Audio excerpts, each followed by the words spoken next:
Bien, entramos a la tercera parte, ya estoy grabando, de esta revisión de la guía número 2. Estamos en la pregunta 5.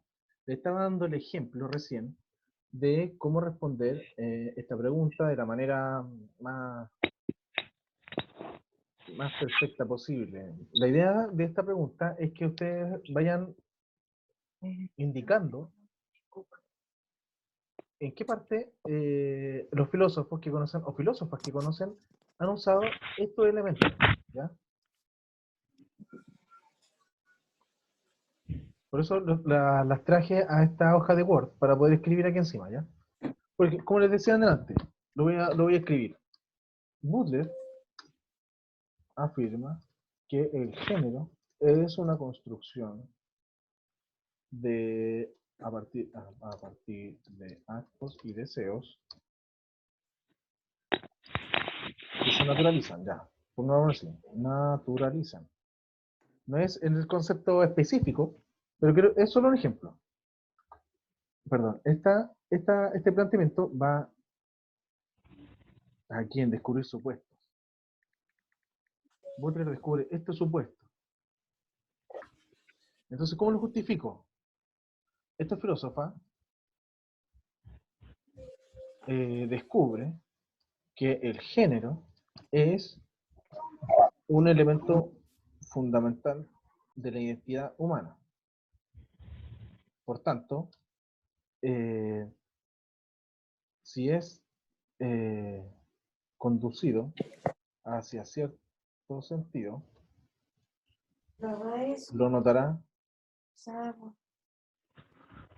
como natural. De alguna manera, antes de que nosotros descubriéramos o que nosotros nos diéramos cuenta de que el género es un supuesto, tomábamos muy común, de la manera más natural, que unas personas fueran hombres y mujeres, o machos y hembras. Christine de Pizan. Christine de Pizan, ¿qué era lo que decía? Aquí me preguntaron por el chat, Christine de Pizan. ¿Quién era Christine de Pizan? ¿Qué era lo que hablaba? Profe, pero Los derechos, o sea, que la mujer tenía que ser tratada como igual a un hombre, con los mismos derechos y que tenía el mismo valor, ¿se podría decir? Ya, bien. Entonces, ¿cuál es su trabajo al fin y al cabo? ¿Qué es lo que hace? ¿Muestra conexiones, clarifica conceptos, descubre supuestos o piensa radicalmente? Piensa radicalmente. Ya. piensa radicalmente, profe. Ya, ¿en qué parte podemos darnos cuenta de que ella piensa radicalmente, de su discurso? ¿Qué es lo que ella dice? ¿O qué es lo que afirma? Que las mujeres pueden tener, o sea, que las mujeres pueden ser igual a un hombre, en todo sentido. Ya, Que nadie es más que el otro. bien. ¿Y eso cómo lo justificamos? Mm, La idea es que en la primera parte, en el ejemplo, usted me ponga como lo más textual posible lo que dice Christine de Pizan. ¿Se acuerdan que ustedes tuvieron que poner una cita de un filósofo, de la filósofa en esa parte? ¿Qué es lo que decía sobre este tema? Y al lado me pone cómo lo justifica usted, o por qué usted encuentra que ella está pensando radicalmente en esta parte, o en su pensamiento. ¿Entienden? ¿Y tienen que ser filósofas mujeres o también pueden ser hombres? No sé, Es que Heráclito, Sócrates, algo esta así. pregunta es a partir de lo que usted maneja ya, de lo que usted ya conoce.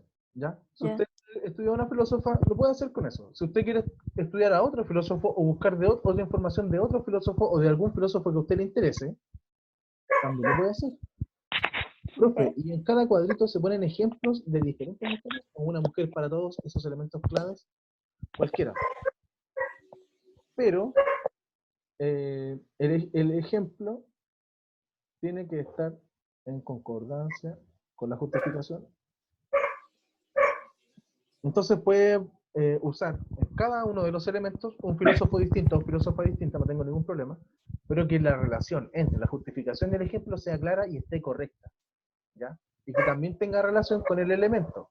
Porque, por ejemplo, usted me puede poner lo mismo que yo puse aquí de Butler, aquí en mostrar conexiones, pero ella no está mostrando conexiones cuando descubre o cuando nos lleva a clarificar el tema del género. No está descubriendo conexiones, sino que está descubriendo supuestos. ¿Entiendes? Entonces, si lo pone mal, está malo. Tiene que ponerlo donde corresponde. ¿Ya? A mí no me importa si es que usa un filósofo, dos filósofos distintos, o una filósofa después Pero, un profe, filósofo. ¿cómo voy a saber? Pero, profe, ¿a qué se refiere con clarificar el concepto? Arriba Porque dice, yo ¿dónde está la diría, foto? mire, yo diría que dé un ejemplo de cada uno porque en realidad como que no se entiende y como que cada vez se está enredando más. Está Entonces, escrito en la parte de arriba, que es cada uno. Sí, arriba donde está la foto de las estoy filósofas, al lado por eso. Clasificar, ordenar, matizar para despejar malentendidos y comprender mejor un asunto que inicialmente le parecía confuso. Esa es una. Pero aquí están las definiciones de cada uno de estos elementos o de cada de estas habilidades. Son habilidades. Recuerden que es algo que uno desarrolla haciéndolo, practicando.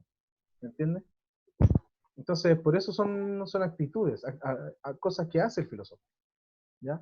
Por eso aquí abajo usted me pone, Zizek afirma esto, Butler afirma esto, Christine de Pizan afirma esto. Y al lado me pone, ¿por qué?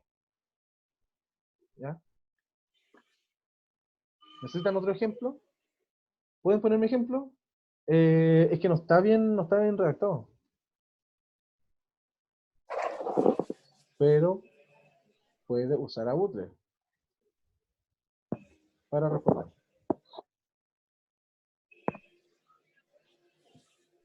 ¿Ya? Esto es solo un ejemplo. Yo que manejo otros filósofos, por ejemplo, y otras ideas, por ejemplo, puede decirle, no sé, pues, de Sócrates o de Platón, que lo vamos a ver más adelante, o de Aristóteles, no sé. Pues. En el caso de Platón, él clarifica lo que son las ideas, por ejemplo. Y nos hace descubrir el mundo de las ideas. ¿Cuál es la cita de Maquiavelo? El fin justifica los medios.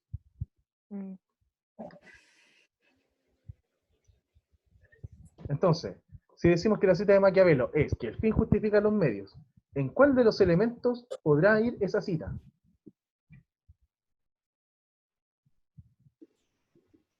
¿En cuál de los cuatro? En pensar radicalmente. ¿Por qué? Entonces pues le ponemos ahí. Maquiavelo pensaba que el fin justifica los medios. ¿Y la justificación por qué? Porque para este filósofo piensa radicalmente y establece un fundamento de en las relaciones de poder, en las relaciones de poder entre el príncipe y su pueblo. ¿Me entienden? Entonces, de aquí en adelante, cuando Maquiavelo dice el fin justifica los medios, de aquí en adelante, de alguna manera le dan los elementos al príncipe o al gobernador, a quien tenga el poder, dentro de una comunidad, para que haga con el pueblo lo que quiera, porque el fin justifica los medios. Y como el fin justifica los medios, por lograr el fin, yo voy a hacer lo que sea necesario. Disculpa, pero puedo usarlo.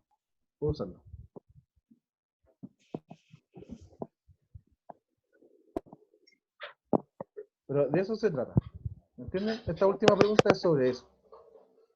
¿Quedan dudas, preguntas, consultas? ¿Alguien que necesite que repita lo que estaba explicándole recién? si en una filósofa, no sé, dice algo, si tengo que poner un ejemplo de mostrar conexiones, ¿cuál sería ese ejemplo? A eso me refiero, no estoy preguntando qué significa cada cosa. Ah. No sé qué fue. ¿Qué ejemplo tendría que poner en mostrar conexiones o en calificar conceptos? A eso me refiero. Es que tú lo tenés que buscar, po. Te lo tienes que buscar. Pero no entiendo. Es que mira, guíate con las definiciones que están arriba y te buscáis un filósofo que trate sobre eso, po. Es que lo que pasa es que todos los filósofos lo hacen en su actividad filosófica. Su quehacer filosófico completo es de estas cuatro habilidades. Entonces puede tomar cualquiera y le va a aparecer por lo menos alguna, por lo menos una. Pero la idea es que le quede claro en qué consiste cada una. ¿Ya? Porque si mostramos conexiones, consiste en descubrir, por ejemplo, parecidos, causas y efectos. Por ejemplo, en el caso de las causas y efectos, acá le puedo presentar un ejemplo, en el mostrar conexiones. Por ejemplo, la causa y el efecto es Aristóteles, por ejemplo. Aristóteles dice que todas las cosas tienen por lo menos 4 causas. Causa material, causa agente, causa... Ay, no me acuerdo ahora. Por lo menos son 4 causas. Voy a poner solamente eso. Aristóteles dice que todas las cosas tienen por lo menos 4 causas. ¿Y cómo lo justifico yo? ¿De qué manera está mostrando las conexiones aquí Aristóteles? Este filósofo, entonces, muestra conexiones entre los hechos o cosas y sus causas. Es decir, que establece que todo debe tener una causa. ¿Entienden? Entonces, cuando buscamos las causas de las cosas, estamos estableciendo conexión entre una y otra. ¿Cuál es la cita de Euclides? Sí, la puede poner. ¿El orden de los factores no altera el producto? Sí. Bien. El orden de los factores no altera el producto. Entonces, ¿a qué elemento corresponde? Ahí usted lo ve. Y cómo lo justifica también lo ve.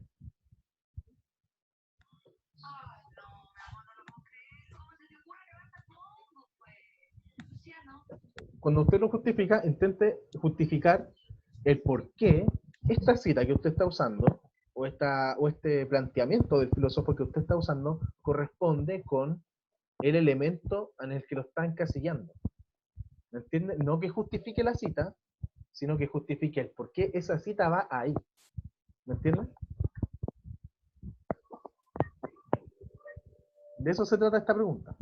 Entonces, tenemos que los filósofos piensan muchas cosas, pero podemos clasificar su pensamiento de esta manera. Y así nos damos cuenta de que todos son filósofos cuando hacen esto. ¿Me entiende? Lo de Euclides también. O lo por ejemplo, en el caso de Sócrates, por ejemplo. Sócrates dice, conócete a ti mismo. En el de Euclides, ¿dónde va? ¿En Euclides, clasificar conceptos? clarificar conceptos, no, porque no está tomando un concepto y lo está desmenuzando. Está estableciendo una fórmula. ¿Conexión? ¿No? ¿Cómo? Cuando establece una fórmula, cuando aparece, o por ejemplo la fórmula de Pitágoras, ¿cierto? Lo mismo es pensar radicalmente, porque está yendo al fundamento de algo, en el caso de Euclides, al fundamento de las matemáticas, ¿cierto? Sí. De la operatoria. Fundamentalmente, pero- la operatoria en cualquiera de sus órdenes debería dar el mismo resultado, porque Euclides se dio cuenta que así era, digamos. Ah, ya. Es que ahora que lo que hemos visto, bueno, la mayoría piensa radicalmente. La mayoría piensa radicalmente. Maquiavelo, De hecho, todos piensan radicalmente. Y todos muestran conexiones, todos clarifican conceptos y todos descubren supuestos. Pero su trabajo va a ser tomar... Que eso de clarificar conceptos no como que Acuérdense, no entiendo clarificar... cómo lo puedo buscar. Acuérdense que un concepto es una palabra, Sí. un tema filosófico. La libertad, la verdad, el ser, la muerte. Entonces, profe, entonces en clarificar conceptos, ahí podría poner a Christine de Pizan diciendo que ella clarifica el concepto de como de la igualdad Bien, entre el Bien. hombre y la mujer. ¿Sí? excelente. Sí, Ok, súper. Sí, gracias. bien. Que lo estoy haciendo por eso. Genial. Ya, pero se entiende entonces. Aquí, en la parte de la justificación, recuerde que tienen que justificar el por qué esa cita va en el elemento. ¿Ya? No qué quiere decir lo que está poniendo ahí como ejemplo.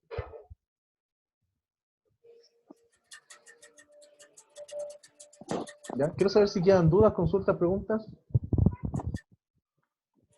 No, profe. No, por ahora no. Profe, entonces, ¿puede Sí. hacer como un breve resumen de toda la guía, así como para terminar bien? Hagamos un resumen de la guía. La primera parte, recuerden que está las características de la pregunta filosófica. Tienen la tabla con las características y algunos ejemplos. En la pregunta 1 tienen que redactar 3 preguntas filosóficas distintas a los ejemplos, ¿ya? Cumpliendo con las características. Estas características no se le pueden olvidar, porque todas están conectadas con lo mismo, ¿cierto? Todas tienen que ver con los principios, los fundamentos, la raíz, lo radical, lo que está por debajo, el supuesto, ¿ya? Esa es la primera parte, hacer 3 preguntas filosóficas distintas a los ejemplos que les puse aquí al ladito, ¿ya? La siguiente, la pregunta 2, 3 y 4 se responden con el video de la entrevista a Slavoj Zizek, donde dice qué es la filosofía, Ya, profe. ¿ya? Ahí me pueden preguntar igual por el WhatsApp si que tienen dudas, porque igual es un poco complicado, sobre todo por cómo habla este hombre, es un poco enredado. Y esa parte como que no la entendí. Ya, esta parte porque, a ver, recuerden que estamos revisando cuál es el quehacer filosófico. Entonces, como yo les ponía en el video, este hombre está acostado, ¿cierto? Está acostado, está en su cama, relajado y planteando la diferencia entre el pensamiento filosófico y el pensamiento científico, entre lo que es una pregunta filosófica general y una pregunta filosófica que es más bien hermenéutica o que pregunta por el sentido de las cosas.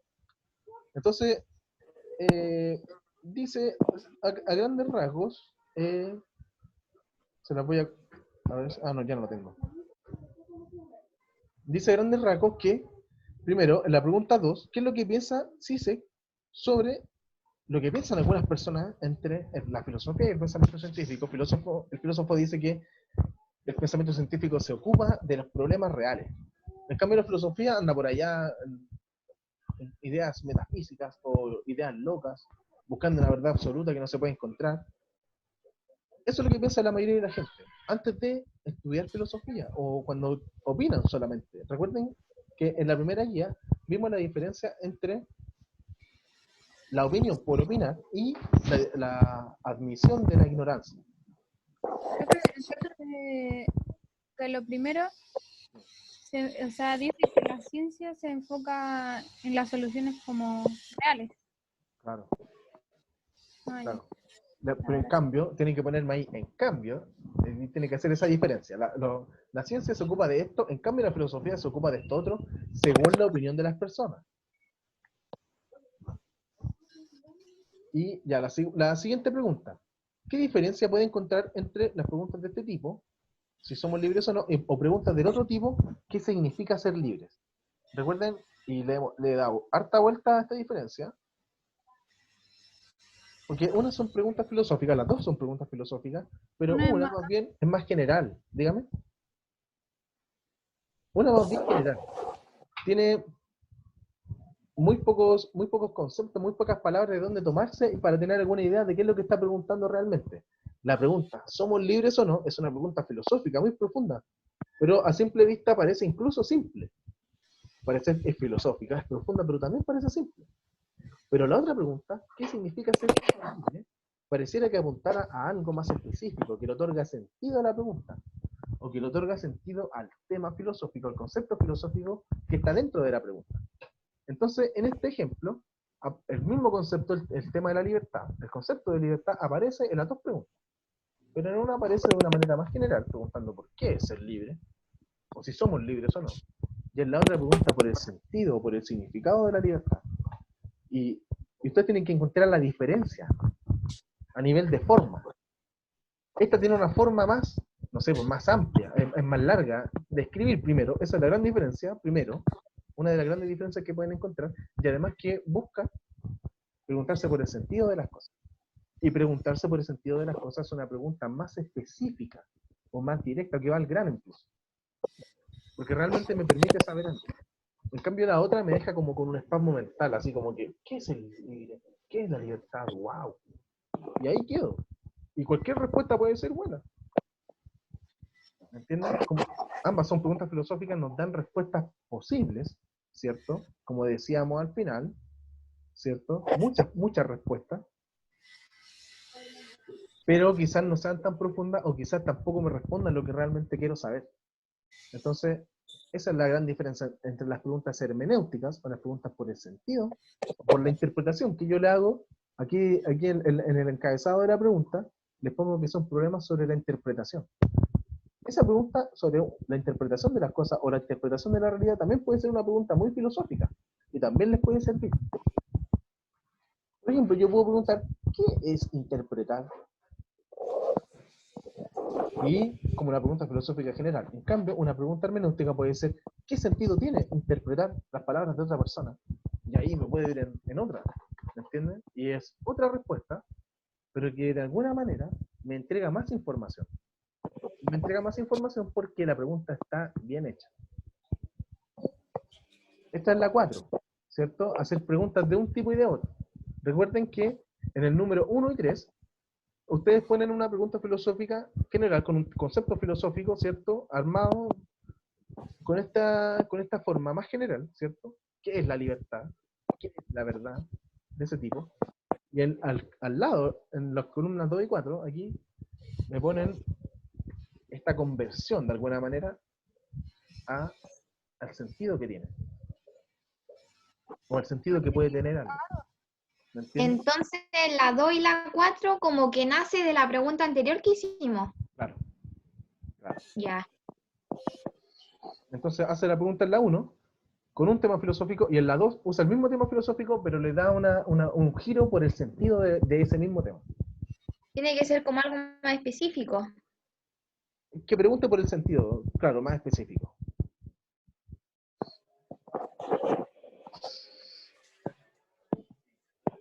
¿Entiende? Y la última Sí. pregunta que tenía que ver, ya, bacán. La última pregunta que tenía que ver con estas habilidades para intentar responder una pregunta filosófica. Recuerden que todos los filósofos que hemos revisado parten con una pregunta en su vida, ¿cierto? Por ejemplo, una pregunta que salía a muchas mujeres filósofas, ¿por qué las mujeres son distintas de los hombres? Y esa pregunta filosófica le da a su vida un sentido tal que se vuelve filósofa intentando responder la pregunta. O empieza a filosofar en su vida intentando responder esta pregunta. Y para ello, cuando buscamos esta respuesta, mostramos conexiones, clarificamos conceptos, descubrimos supuestos y pensamos radicalmente. Este pensamiento radical es como esta fórmula que aparece al final. Cuando uno ya le dio tanta vuelta a la cuestión que termina como con una conclusión, una síntesis, y dice, esta es mi verdad. ¡Pah! Como decían delante en el chat, el orden de los factores no altera el producto. Es como una verdad absoluta, radical. ¿Me entiendes? O como decíamos con Maquiavelo y el Príncipe, el fin justifica los medios. Así como una cita muy célebre que se le atribuye a este filósofo. Como con Aristóteles igual. Claro. Lo mismo de Aristóteles, ¿cierto? Todas las cosas tienen una causa. Y como todas las cosas tienen una causa, esto viene a mostrar conexiones entre una cosa y otra. Por ejemplo, la lluvia cae como causa de un fenómeno atmosférico.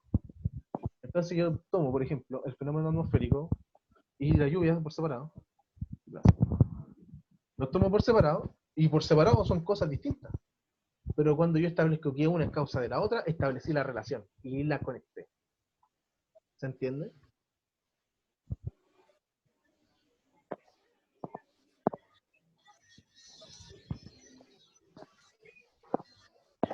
Quiero que me digan si es que hay alguna duda, alguna consulta todavía.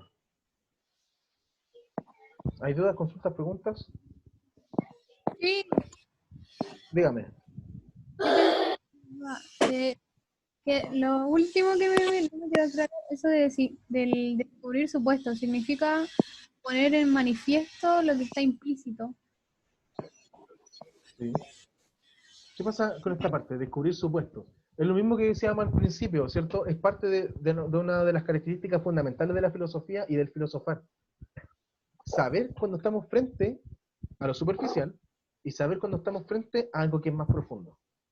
Y cuando descubrimos que hay algo más profundo, empezamos a buscar lo profundo, en lo profundo, aquello que sostiene esto que aparece en lo superficial. Por ejemplo, en el tema del género, podemos tener que el tema es el género, pero hay algo que está debajo del género, que son las relaciones de poder, por ejemplo.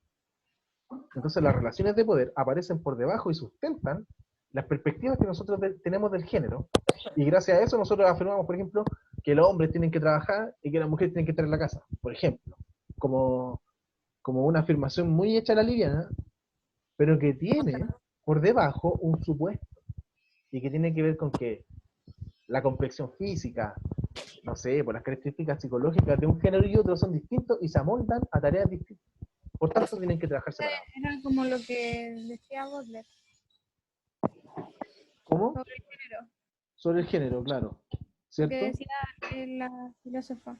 Claro, lo que decía Judith Butler, ¿cierto? Están en base a actos, deseos, paradigmas culturales, crianza. Profe, ¿lo podría apoyar con un ejemplo en la tabla, eso de descubrir supuesto? Descubrir supuesto, ya.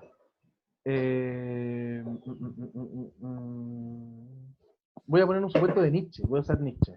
Nietzsche descubre que la cultura, Oye, ese trabajo fue súper bueno, seco. la cultura contemporánea, la cultura moderna, está en base a los ideales del cristianismo. Por tanto, él afirma que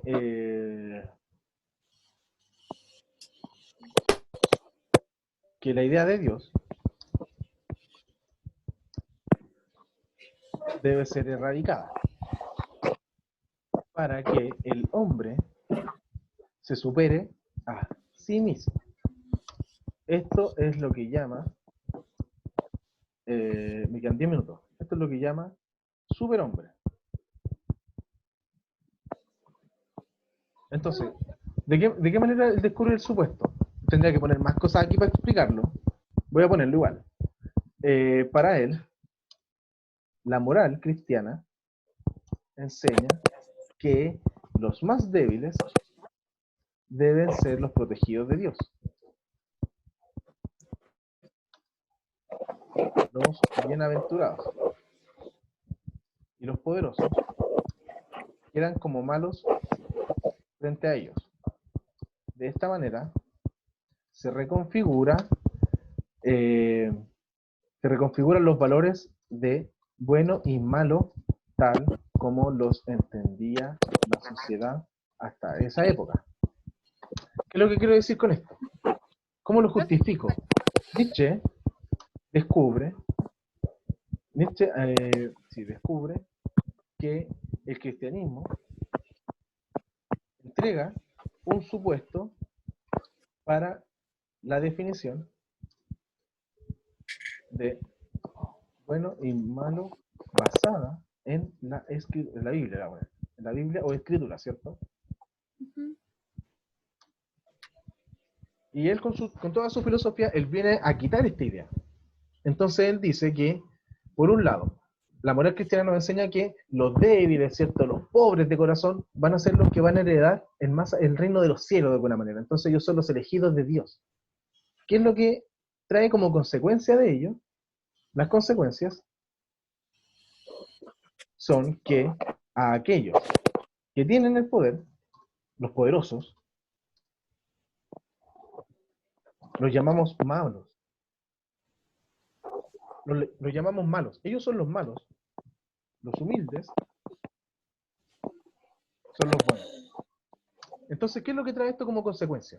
Que una persona que es fuerte, una persona que es valerosa, una persona que es bonita, una persona que tiene plata, siempre va a ser mala, vista a través de los ojos de la moral cristiana. Entonces el cristianismo nos entrega un supuesto de lo que está bien y de lo que está mal en base a lo que dice la Biblia. Entonces Nietzsche dice, oye, descubrí un supuesto. El cristianismo nos fija quién es bueno y quién es malo. Y su forma de justificarlo está dentro de sí misma, entonces es como un sistema cerrado, que no funciona en la realidad. Entonces nos encontramos con que hay personas que son muy buenas, muy generosas, que tienen mucha plata y que regalan plata, por ejemplo, Farcas. Farcas tiene plata, pero igual sospechamos de él. Algo estará haciendo Farcas que anda regalando plata. No puede ser completamente bueno. Porque nos enseñaron que los malos siempre tienen poder. Y los que tienen poder son los malos. Los que tienen plata son malos. Los que están metidos en la política son todos malos. Los que están metidos, no sé, en el banco son malos. Los que son gerentes son malos. Y nos meten esa idea de que la maldad radica en la gente que tiene poder. Y que la bondad radica en la gente que no tiene nada. Y mientras menos tengo, eso lo tengo que notar. Mientras menos tengo, más bueno soy. Este es el supuesto. Entonces eso reconfigura toda la historia de Occidente y nos hace ver que algunas personas que consideramos buenas son malas y personas que son malas, que consideramos malas, son buenas. ¿Me entiendes? Entonces nos mete a este quiebre de los valores, al quiebre de lo bueno y lo malo. De esta manera esto es descubrir un supuesto. Darnos cuenta de que aquello que llamábamos bueno y malo, tal como lo entendíamos antes, no es tan así. Porque empezamos a investigar de dónde proviene lo bueno, de dónde proviene la definición de bueno, de un contexto totalmente cristianizado, evangelizado, ¿cierto? Los que siguen a Dios, los que siguen las leyes de Dios, los que se mantienen en humildad, los que son, no sé, pues los que agachan el moño, los que ponen la otra mejilla, ellos son los buenos. Y Nietzsche dice, ellos son los buenos, y lo pone en forma de pregunta, ¿ellos son los realmente buenos? Y ahí se da cuenta de que sospecha de algo. ¿Entiendes? Y cuando sospecha de eso, ¡pum! Se abre el supuesto. Lo que creíamos que estaba bien, no es tan así. Y lo que creíamos que estaba mal, tampoco es tan así. ¿Me entiende? ¿Un poco mejor? Sí, profe. Ya. ¿Alguna otra duda? Me quedan 5 minutos y ya no hay más transmisiones después. ¿Ya? ¿Alguna otra duda, consulta, pregunta? Profe, ¿te puedo mandar el trabajo al tiro para que me lo revise y a ver si tengo algún error? Ya, pues, pero mañana te hago la retroalimentación, ¿ya? Ya. No. Si quieren, se desconectan los que están listos, los que no tienen más dudas, genial, bacán. Nos veremos la próxima semana. Les mando el correo de las instrucciones y los materiales, ¿ya? Que les vaya bien. Espero que ninguno se enferme. ¿Ya? Si quieren mandar saludos, este es el momento.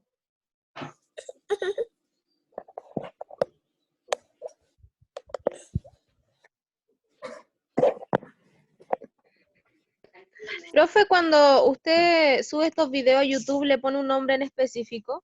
Sí, le pongo guía de contenidos, parte 1, parte 2, parte 3. Así lo pongo bien específico. Si quieres, por el chat te mando el link de los videos anteriores. Ok. Ya, voy a buscarlos. Antes de que se me vayan. Antes de que se me acabe el tiempo. ¿Ya? Entonces hasta ahora no hay dudas. Díganme el tiro y si no me mandan WhatsApp o correo. Profe, Díganme. entonces yo en descubrir su puesto puse a la Judith Butler y puse en el ejemplo que una de las contribuciones más destacadas de Butler es su teoría performativa del sexo y la sexualidad. Sí. Y ahí después dice, tradicionalmente, construcciones sociales, ya que nos habla de la construcción del género, es decir, que la categoría del femenino y masculino, por lo que los roles sexuales son construcciones sociales. ¿Pero eso está bien? Eso es lo que va a poner en la parte del ejemplo. Sí. Y después se justifica ¿Cómo lo que justifica? el supuesto de Judith que descubrió ella es que la teoría performativa del sexo y la sexualidad. No, po, el concepto del género. Ella descubre que debajo del concepto de género hay supuestos. Y esos supuestos son los que usted nombró, ¿cierto? Ah, ya. Eso. Así lo descubre. Ya. Lo que descubrió ella es el género. Es que ella tomó el concepto de género y podría ser incluso un trabajo de clarificar el concepto, incluso. También te coincide con ese elemento. Ya. ¿Ya? Pero también te sirve para el supuesto. Sí, bien. Depende, Ya. depende de cómo lo pongas. Si lo pones de una manera te va a dar para una, y si lo pones de otra manera te va a dar de otra. Así que puedo usar el mismo ejemplo para estos dos elementos. Ah, ya. Dígame. ¿Me estaban hablando? ¿No? Ok.